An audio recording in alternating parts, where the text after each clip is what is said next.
Okay, we got the Phantom Shield here, anti-theft cable, and it's going in on this 2016 Spyder RT. On the website, I got this from Sling Mods. Usually they have informational videos installing how to do it, whatever. But for some reason, they don't have a video for this one. So basically, the installation is pretty simple and straightforward, but it's not as simple as the 2020 models and up. Because of fuel pump position and everything. But once you get the Tupperware off, you get everything off here, you're gonna have to take off that water splash guard that's right over the fuel tank there, and there's just a few pins, there's a couple pins there and everything, and you want to go ahead and take that guard off too. Now, one thing is right here, because I had previous experience, it slides right behind this here, and there's a clip right there.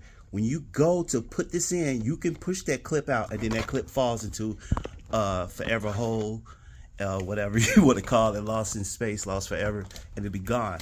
So make sure to pay attention to that part during the reinstall of this particular positioning of this tab right there.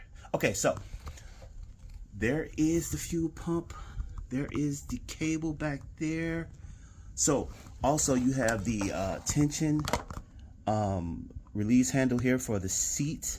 So what you want to do is you want to break just one bolt. You don't want to just go ahead and take this whole thing off and have it all like that and willy-nilly, when you can just pivot this thing here and go ahead, and then you'll be able to get your Phantom cable there and then run your spring back up towards this way.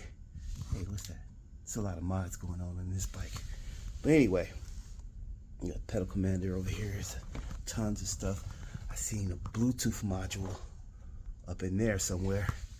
But anywho, yeah, you got mod over here. You got a Ventru cam over there. It's a lot going on with this bike here. Cool. Okay, but I'm gonna stop this video here, and then once I get it installed, I'll resume the video and show you if I ran into any problems or any additional thing, and if it's working properly, and so on and so forth. Cool. Okay, basically, so let me bring that back out. It's a little bit of challenge to get it on that angle. So what you want to do, you want to pre-angle it like a fish hook and get it back there. And then if you got little fat stubby fingers like mine, but if you have somebody with slim fingers, it'll be a great time to have them present. But if not, you go ahead and just, you know, kind of, you're gonna end up doing this little funny motion with both indexes. Use both index fingers, and you get back there and you're just gonna pull it. You're just gonna pull it in like a little crab there. You just, or a little feeder, something, whatever feeds with mandibles and stuff, whatever. Anyway, focus. Once you get that plug back in, you want to go ahead and test everything, make sure everything's good. While I was feeding this through, I did take the relay off. It made it easier to position everything and get everything in position. So now I'm gonna go ahead and fire it up. I have here the remote that came with the unit there, and also an additional user. That way she can have her own remote and don't bother mine. Cool. All right, so because we do share this Spyder. Anyway, I do all the driving, she do all the riding, so I don't know how that works. But anyway, she has her own remote, I have a remote, and I'm about to go ahead and pair this second remote, and I'll let you know how it goes. I'll be right back.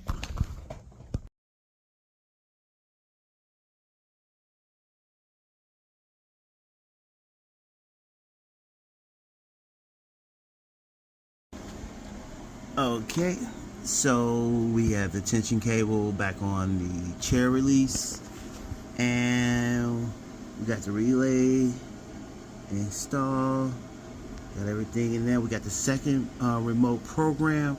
I did have to reach out because I didn't notice on the website that there was a PDF to explain how to connect the second remote.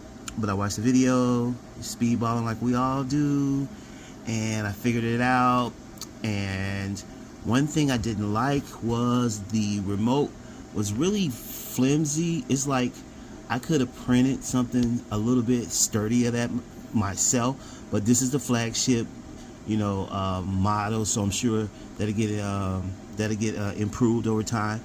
Because I couldn't press the button, the learn button, because it was so flimsy that the case was collapsing and I couldn't press the button. So I had to kind of like pop it open, and then I pressed the button. It's working perfectly on the circuit board, but with the actual, there it is back there, with the actual case on it, it wasn't working. So I popped it back together, put some zip ties on it too, because again it had some really thin little pins in there, and I think one of them did break when taking it off. Again, I probably could have printed something a little bit more sturdier, but I zip tied it. Did the little exciting part where you pull the antenna out, what everybody wants to do, and I ran the antenna up, caught the antenna here, and ran it on out here, so it'll be sitting here, getting its highest level of reception that it can possibly get from the fuel tank. Okay, from the fuel pump. All right, and so now we're putting all the Tupperware back together. We're gonna put this splash guard on first. Remember here, there's a tab here. You don't want to push that out. Make sure you kind of like take your time putting that back on there. Take your oil dipstick off first. Don't let anything go down there, and make sure you store this somewhere where it's not gonna get dirty, and you're putting dirt back into your oil and all that great fantastic stuff. And then put all your stuff back in reverse order, and you'll be done. And you now are a proud owner of a Can-Am Immobilizer. This is for a 2016 Spyder RT. Enjoy your summer. Enjoy your ride. Peace.